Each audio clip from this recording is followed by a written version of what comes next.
In this series, we're going to go over all the cards that are currently banned in the modern ban list and explaining why they're banned, if they could be unbanned, and what could be done to fix them so they could be unbanned. Today, we're going to go over some rituals, which are instants and sorceries that add mana and some draw spells, as they were actually played in some of the same decks in the format. Starting us off, we have Rite of Flame and Seething Song. Rite of Flame is a sorcery with a mana cost of 1 red that adds 2 red to your mana pool, and then adds an additional red for each card named Rite of Flame in all graveyards. This card was banned very soon after the start of the format back in September 2011. Seething Song is an instant with a mana cost of 2 and 1 red that adds 5 red mana. It was banned in January of 2013. These cards are going to be talked about together because of how similar they are, and because they would see play in the same decks.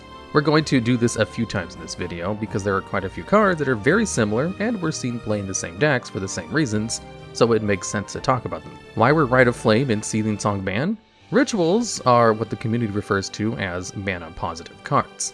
This means they generate more mana for you than they cast. Being able to generate this mana is always nice because it lets you play your cards sooner or play more of them. The way these cards have usually seen play is in combo decks to be able to play their combos earlier. However, there's one combo deck that was able to make even better use of these cards in normal. You see, there's a mechanic in Magic called Storm. What Storm does is whenever you cast a spell with Storm, you copy that spell for each other spell that's been cast this turn. So, if you can find a way to cast a whole bunch of spells, you can use a card like Grape Shot to deal 20 damage to your opponent. As unlikely as it may sound, it's actually pretty feasible to cast 20 spells in a turn and kill your opponent with Grape Shot, or at least cast 10 spells and cast 2 Grape Shots. Rituals like Rite and Song are a big part of that. You see, if you don't care about really accomplishing much, you can just cast a bunch of rituals to make a bunch of mana, cast a bunch of draw spells to find more rituals, and then keep casting them. Combine this with cards like Past and Flames to be able to recast all your rituals out of your graveyard, and a storm count of 10 or higher is completely feasible. However, you do need to hit some specific mana thresholds to cast cards like Past and Flames or Gifts Ungiven to keep your combo turn going. This is where Rite and Song are different from the rituals that are currently legal in Modern. Currently, Storm decks use Pyretic and Desperate Ritual, which cost 2 mana and add 3 red, meaning they only let you gain 1 mana, as well as Mana Morphos, which costs 2 and adds 2 mana of any 2 colors, but also draws you a card. The amount of mana your rituals make is really important for Storm decks, as making more mana means your combo is faster and more consistent. It means you might need 1 less land to get the initial mana to go off, meaning you can combo earlier, and it also means you need less rituals in your hand to start comboing, meaning your deck is more consistent. And this is where Rite and Song differentiate themselves from other rituals. Rite makes you go +1 mana on the first cast, meaning it's exactly as good as Pyretic Ritual is. In fact, it's actually better because it asks you to use less mana at first, meaning it taxes your colors more. Anyone who's played Storm will tell you managing your colors of mana is pretty important. Rite would be the better card if it just cost 1 red and added 2 red, rather than costing 2 and adding 3. But the ability to scale with more copies in your graveyard is what makes it truly broken. Casting 2 Rites will generate 4 red mana, meaning you go +3 mana, where 2 Pyretics will only let you go +2 mana. This difference in mana advantage is huge. Seething Song is a worse than Rite of Flame, as asking for 3 mana up front can make it pretty hard to work with. However, it lets you go +2 in mana right away, no questions asked. This is really strong, and 5 mana is a huge mana threshold of the deck. This gives you enough mana to cast Past and Flames with 1 mana left over to pay its flashback costs, which is really important for the deck. Because of this incredible power, both Rite of Flame and Seething Song were banned to rein in the power of Storm decks in Modern. Could Rite of Flame or Seething Song be unbanned? Starting with Rite of Flame, the answer is no. Rite is a very, very strong ritual that would be great in not only Storm decks, but would also make some other combo decks way stronger than they are right now.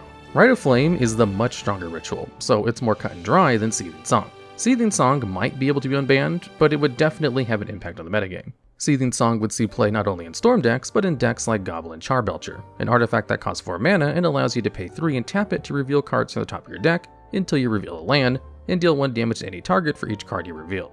This deck simply doesn't run any lands, so a single activation of Belcher will always kill your opponent. So if this deck can get 7 mana and a Charbelcher, they instantly win the game. This deck already runs a bunch of rituals like Pyretic to make the mana for Belcher, so giving them access to Song would make the deck a lot stronger. So Seething Song would make decks like Storm and Belcher better, but those decks aren't particularly strong right now. While Storm used to be too strong, other decks have caught up to it over the years. Nowadays, they're a tier 2 deck at best, so it might not be an awful idea to try to power them up. Most decks have ways of dealing with these decks, and while this would enable the decks to pull off more 2-turn kills, they wouldn't be significantly more consistent than other 2-turn kills in the format. Still, Seething Song is a really strong card, that could push the decks too much, so it's a probably rather than a yes. How could these cards be fixed to be unbanned? Rite of Flame is pretty much impossible to fix without just removing the effect to scale with more copies. It simply adds too much mana too easily, and besides, a 1-mana ritual that gives you 2 mana right away would still have a place in the modern metagame as is. Now, Seething Song doesn't really need to be fixed, because it could probably come back without any changes and be fine. One change that I do think would be a good idea is changing its cost from 2 and 1 red to 3 red, so you can't decrease its cost with Goblin Electromancer. And it would be harder to cast in general, but this isn't strictly necessary. Next up, we have another pair of similar cards, Treasure Cruise and Dig Through Time. Both of these are draw spells that use the Delve mechanic. Delve is an ability which allows you to exile cards from your graveyard to pay for a spell's mana cost. Each card you exile paying for 1. Treasure Cruise is a sorcery with a mana cost of 7 and 1 blue, with the effect where you draw 3 cards. Dig Through Time is an instant with a mana cost of 6 and 2 blue, with the effect where you look at the top 7 cards of your library, put 2 of them into your hand, and then put the rest of the cards in the bottom of your library in a random order. And of course, both of these spells have Delve. Both of these cards were banned in January 2015, a mere 4 months after their release in Khans of Tarkir in September 2014. Why are these cards banned? The problem with these cards is they basically always cost 1 and 2 blue respectively. Exiling 6 or 7 cards from your graveyard just isn't very hard. Not only do most decks play fetch lands, which go to the graveyard after use, but there are tons of cheap, powerful spells that people are playing. Players usually have 5 or so cards in the graveyard by turn 3, and that's if they're not trying to put cards into the graveyard. If you actively want more cards in your graveyard, you can put more cards into your graveyard more quickly and more consistently. Now, some newer players might not get why a cheap draw spell is so broken. Let's talk about Ancestral Recall. This is an instant for 1 blue mana that simply has the effect where target player draws 3 cards. This is Magic's Pot of Greed, a card that lets you draw more cards for way too low of a cost. This is so good that Recall is one of the most powerful cards in the entire game. The amount of draw power it gives you versus the amount of mana it costs is entirely lopsided. Card advantage is a really important part of Magic. If you think about your cards interacting with your opponent as a series of trades, where 1 removal spell kills 1 creature, whomever has the most cards will eventually be able to keep casting spells while their opponent can't do anything. This is called card advantage, and getting tons of card advantage is a really easy way to win a game. However, there's another big resource in Magic besides cards: mana. The mana system makes it so that card advantage isn't the only resource you have to manage. You also have to think about what's the best thing to spend your mana on at any time. This is why straight up draw spells like Divination aren't broken in Magic. You have to trade impact of the board for getting more cards, so while you can get as much card advantage as you want, you can't stop your opponent from executing your game plan while you do that. However, with a card like Ancestral Recall, the mana cost is so low you don't really give up anything. 1 mana is so low of a cost for 3 cards that you basically get all the upsides of card advantage without actually having to give up on affecting the board. Treasure Cruise and Dig Through Time, because exiling cards from your graveyard is such a low cost, are basically just a worse recall. Decks don't have to really sacrifice any mana or tempo to get these cards online, so both of these cards were banned for giving players way too much card advantage. Could Treasure Cruise and Dig Through Time be unbanned? No, for either of them. The cards aren't really meaningfully different. Cruise is generally better in formats like Modern because it only costs 1 blue mana, meaning you can cast it for 1 mana if you have enough cards in your graveyard, while Dig is better in weaker formats like Pioneer. Still, the cards are simply too good for Modern. Not only have these cards not gotten worse over time, in some ways they've even gotten better. Right now, the best deck in the format is Murktide Regent decks. Murktide is a dragon with flying, meaning it can't be blocked except by creatures with flying or reach, Delve, and the ability that it gets bigger for each instant or sorcery you exile to cast it. This deck is extremely good, and it would love to have access to Cruise and Dig to refill its hand in the late game. This isn't even the only deck that would greatly benefit from having Cruise and Dig back. With these cards unbanned, blue decks would be way too good in Modern, and the best deck in the format would be even harder to beat. How could these cards be fixed to be unbanned? This is actually pretty easy, just change their cost to have more colored mana. If both these cards cost 3 blue mana and 5 generic mana, they would be good but not broken. The difference between 2 and 3 mana is huge, and making players pay 3 mana for these cards instead of 2, or even 1 in the case of Cruise, would make these cards really good, but not broken.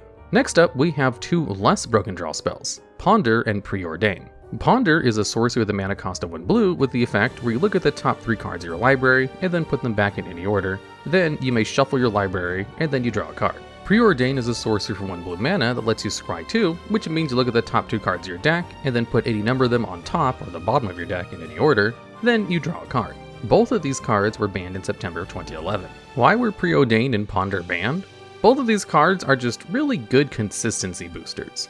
Almost every blue deck would want to run these cards. For reference, the two best cantrips, the community name for cheap spells that draw you a card, in Modern are currently Consider, an instant which lets you look at the top card of your deck and either draw it or mill it and draw a different card, and Serum Visions, a sorcery which lets you draw a card and then scry 2, which is a lot worse than Preordain. These cards see tons of play in just about every blue deck, because cheap cards that let you find the cards you need in specific situations are just so powerful. These cards were both banned to stop blue combo and mid-range decks from being so consistent. Could Ponder and Preordain be unbanned? This is a soft no. Unbanning these cards wouldn't break Modern like unbanning the Delve Draw spells would, but it would have the very negative effect of over-centralizing the metagame. These cards have a really subtle impact on a format. They aren't the cards killing you, and they don't leave your opponent with a ton of cards in their hand and none in your own. They just make it so they have the cards they want more often. It's a lot more subtle because you don't really have exact knowledge of when the consistency boost is what is beating you. Still, unbanning these cards would make blue decks way better, and the best decks in the format are already blue decks. How could these cards be fixed to be unbanned?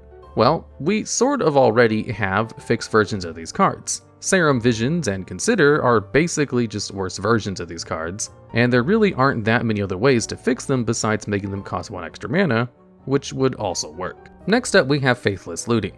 This is a sorcery with the mana cost of 1 red with the effect where you draw 2 cards and then discard 2 cards.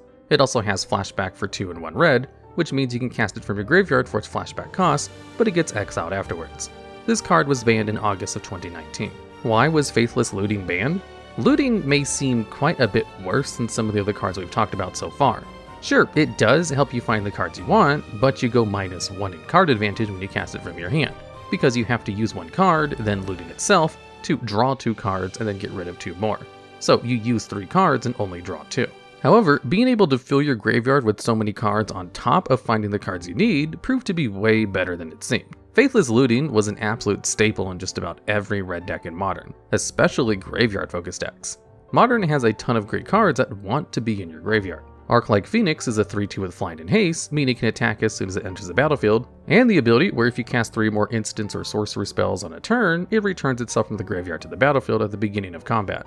Vengevine is a 4/3 elemental with haste that returns itself from the graveyard to the battlefield whenever you cast your second creature spell on a turn. Both of these 2 recursive threats were, at one point, a big part of one of the best decks in the format at some point in 2018 and 2019. These are only 2 of the multiple graveyard-focused decks that were on the top of the metagame and were playing Looting. In fact, the best deck in Modern was a graveyard-focused deck playing Faithless Looting for a little over a year leading into its ban. Looting was so good at just throwing cards into your graveyard that it was basically redirecting the entire metagame towards graveyard strategies. This heavily graveyard-focused metagame led to multiple other bans, as decks playing Looting ended up being the best deck in Modern. The fact that Looting was clearly pushing the meta towards these cards, and they had been problematic several times, led to the card being banned to stop graveyard-focused decks from becoming the best deck in Modern once again. Could Faithless Looting be unbanned? No. There are still tons of great graveyard decks that would be way too good if Looting was unbanned, and it's only a matter of time until a graveyard synergy card gets released that marks these decks extremely problematic. Having a card that decks can play turn 1 to start getting their cards into the graveyard as consistently as Looting does would make these decks way too good. And if they aren't too good right away, they will be in the future. How could Looting be fixed to be unbanned? We already have a fixed version of Looting in the format called Faithful Mending, which is almost exactly the same, except in different colors, blue and white, is instant speed, and it costs 2 mana on the front end. This card isn't really a problem at all, so making it cost 1 more mana would fix the card easily. Another fix would probably make it so you only draw and discard 1 card. This would make it the same in terms of card advantage, but the number of cards it moves around would be so low that it wouldn't enable the same kind of graveyard decks anymore, though it would neuter the card a little bit too much. There's not that much you can do to find a happy medium for this card, where it's good but not broken, other than simply making it cost more mana. Finally, the last card we'll be talking about today is Arcum's Astrolabe. This is a snow artifact with a mana cost of 1 snow mana, which is 1 mana made by any snow permanent. It has the abilities where, when it enters the battlefield, you draw 1 card, and you can pay 1 and tap it to add 1 mana of any color. This card was banned in July of 2020. Why was Arcum's Astrolabe banned? Despite looking pretty unimpressive, this card actually had a huge impact on the Modern metagame. Magic's color system is a really important part of its metagame, and restricting players to only 2 or 3 colors is generally a priority of Wizards of the Coast. If players have access to too many colors of mana, they'll be able to play all the same cards with no restrictions, which leads to very homogenized decks. To stop this, they print lots of cards like Blood Moon to punish non-basic lands and force players to play enough basic lands. And since they have to play basics, they can usually only play 2 or 3 colors. The problem with Astrolabe was that these decks were pretty much entirely able to have all of the colors without being able to be easily punished by cards like Blood Moon. This made it so that there were almost no cost to having a 4-color deck, so Wizards banned the card to make 4-color decks less consistent. Could Arcum's Astrolabe be unbanned? This one is kind of complicated, but I'm going to say no. The biggest issue with Astrolabe being banned is that there are cards that are basically just worse versions of it and are doing the same thing. Abundant Growth is an enchantment ore with a mana cost of 1 green that lets you draw a card when it enters the battlefield, and give the land it's attached to the ability where you can tap it to add 1 mana of any color. Growth is worse in a few ways, requiring green mana instead of the less generic snow mana, which can be made off of any snow-covered basic, and isn't a snow card itself, so it doesn't count for things like Icefang Coatl. However, the main issue with the cards are the same. So the problems with Astrolabe are real, but it being banned isn't really doing much, so the card should probably be unbanned, or Abundant Growth might need to be banned too. This has been a debate in the community, but I think leaving the card banned is the better choice, as unbanning the card would make decks running Growth even better, as most of them are still playing cards like Coatl. So unbanning Astrolabe wouldn't change the metagame too much, but it would make 4 or 5 color mana piles an even bigger part of the format, which most players don't want, and Wizards has previously said they want to avoid. How could Arcum's Astrolabe be fixed to be unbanned? The only real fix would be removing the draw a card ability on the card. There's already a card called Prophetic Prism, which is exactly the same but costs 2 mana instead, so increasing the mana cost isn't an option, as the card already exists. Without the ability to draw you a card, this card becomes a big enough investment that 4 or 5 color decks wouldn't become so homogenizing. Alright, and that's the video. Do you have any ideas for future videos similar to this one? If so, go ahead and leave it in a comment down below.